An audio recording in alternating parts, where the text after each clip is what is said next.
Tutorial for the Netgear AC750 model number EX3700 Wi-Fi range extender setup. So as you know, this device, if you bought it, welcome, and you're trying to figure out how to set it up, there's two modes for this device. The first one I'm going to go over is the range extender mode, which is aptly named, and then the other one's going to be AP mode, and we'll go over that one after we're done here. But first and foremost, with these range extenders, usually a lot of people will just set them up using the WPS button on the front, wireless protected setup. You're certainly welcome to do that. I don't recommend it. That being said, this is going to be the basic tutorial for setting it up using the browser. So what we have here is we have a computer connected, and then once you're on there, you're going to go to mywifi.ext.net. That should give us the new extender setup. Obviously, we're going to click that. Look at, isn't that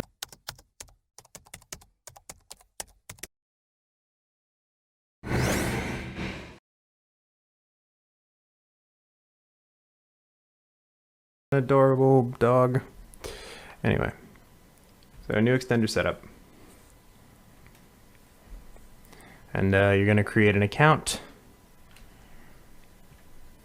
As it turns out, you have to do that for this one, so I'm going to go ahead and throw my stuff in here.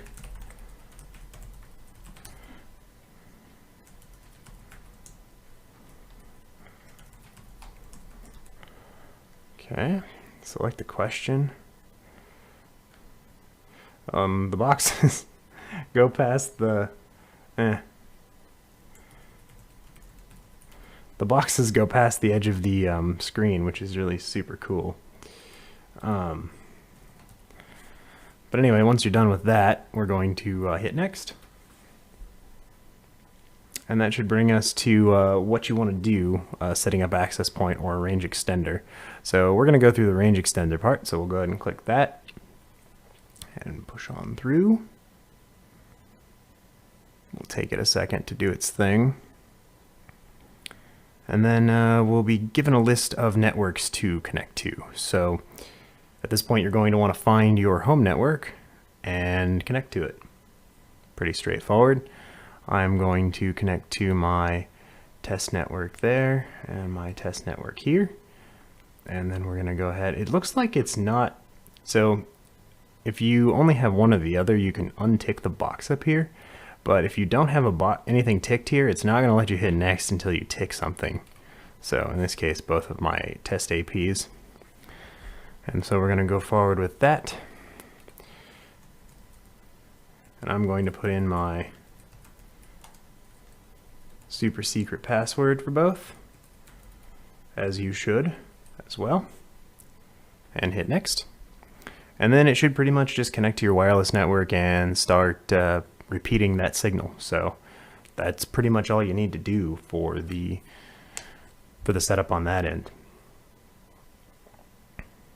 We'll just wait for a second here. And then once we're done, it should show us a screen like this. You're basically going to be given an option to name these, so you could name it like, you know,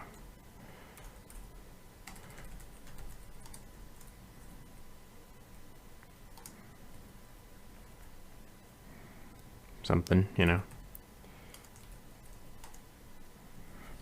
And then also you can change the password, so you can use a different password, you can just leave it open, whatever you want to do.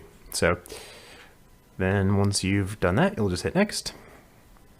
And it'll take a few more seconds. This device isn't very quick at relaying your changes, so you should bear that in mind, that it might take a while. And so there we are. We should be connected now, so you can go ahead and click next.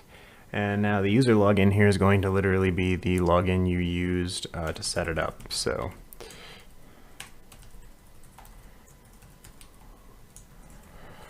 we should be able to log into that. And this should sort of tell us, you know, here's our access point, here's all of that. You can go and check your settings. You can change your settings here. Any of the settings that we set previously in this tutorial, we're good there. You can also look at the device's IP address if you want to set a static. That's here in the IP address menu. You can also say get a dynamic IP. I just have it static. You can turn wireless protected setup off. It looks like it is currently off in this particular regard. So we're good there. You can change password or turn it on or off. If you want to update the firmware settings, you can check for a firmware update, which I'm going to do now. And it looks like we do have a couple updates. So if you wanted to update, you could certainly click yes, and it would go ahead and download an update for your device. I kind of highly recommend doing that, just because, you know, network companies release new security patches for their devices. They also release maybe some performance updates, etc. So it's worth a shot.